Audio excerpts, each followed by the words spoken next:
Good evening. I shall resign the presidency at noon tomorrow. This is an historic day, the only time a president has ever resigned from office. Nixon knew about the Watergate cover-up. The man who has committed the greatest felony in American history will never stand trial. I've had an idea for an interview. Richard Nixon. You're a talk show host. I spent yesterday watching you interview the Bee Gees. Weren't they terrific? Why would I want to talk to David Frost? I got $500,000. Really? Frost has hired 3 crack investigators. Can I be crack one? Can I be deep crack? Can I shake his hand? After everything he's done in this country? Are you kidding me? Oh, pleasure to meet you. Mr. President. That was devastating. I mean, I don't think he's ever going to get over that. Frost is just not in your class, sir. You're going to be able to rebuild your reputation. This entire project is a joke. I do hope that isn't coming out of your own pocket. I wish my pockets were that deep. I'm in this for everything I've got. There's a reason they call him Tricky Dick. You stand by to roll tape. You had a pleasant evening last night? Yes. 4, 3, 2, Did you do any fornicating? and... Cue David. The American people need a conviction. I'd like to give Richard Nixon the trial he never had.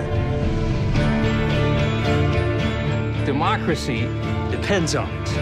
We're not gonna let that happen. We're gonna make them choke on power and glory. Why didn't you burn the tapes? I didn't want to take any questions on Watergate. Shut it down. I will ruin you if it takes the rest of my life. What have I done? If in this interview Nixon exonerates himself, that would be the worst crime of all. 3, 2... Cue David. Are you really saying the president can do something illegal? I'm saying that when the president does it, that means it's not illegal. I'm sorry? Now, you've always maintained that you knew nothing about any of this until March 21st. But in February, your personal lawyer came to Washington to start the raising of $219,000 of hush money to be paid to the burglars. Now, do you seriously expect us to believe that you had no knowledge of that? None. I believe the money was for humanitarian purposes, to help disadvantaged people with their defenses. Well, it was being delivered on the tops of phone booths with aliases and at airports by people with gloves on. That's not normally the way lawyers' fees are delivered. Look, I have made statements to this effect before. All that was Haldeman and Ehrlichman's business. I knew nothing. Okay, fine. Fine. You made a conclusion there. I stated my view. Now let's move on. Let's get on with the rest of this. Hold on. No, I don't want to If continue Haldeman this. and Ehrlichman were the ones really responsible when you subsequently found out about it, why didn't you call the police and have them arrested? Isn't that just a cover-up of another kind? Well, maybe I should have done that. Maybe I should have just called the feds into my office and said, hey, there's the 2 men. Haul them down to the dock, fingerprint them, and then throw them in the can. I'm not made that way. These men, Haldeman, Ehrlichman, I knew their families. I knew them since they were just kids. Oh, yeah, but you know, politically, the pressure on me to let them go, that became overwhelming. So I did it.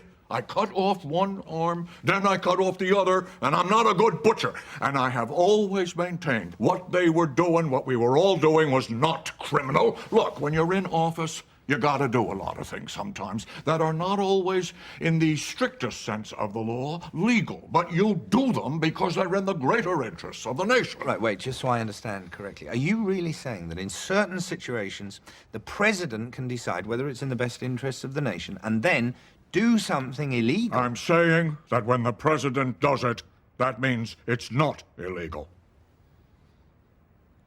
I'm sorry? That's what I believe.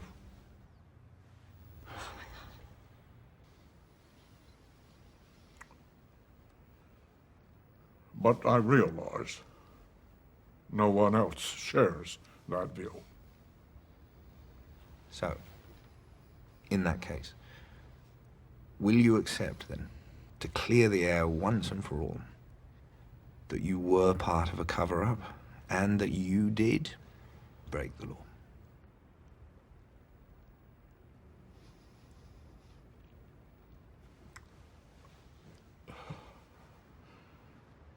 Oh, my God, we got him.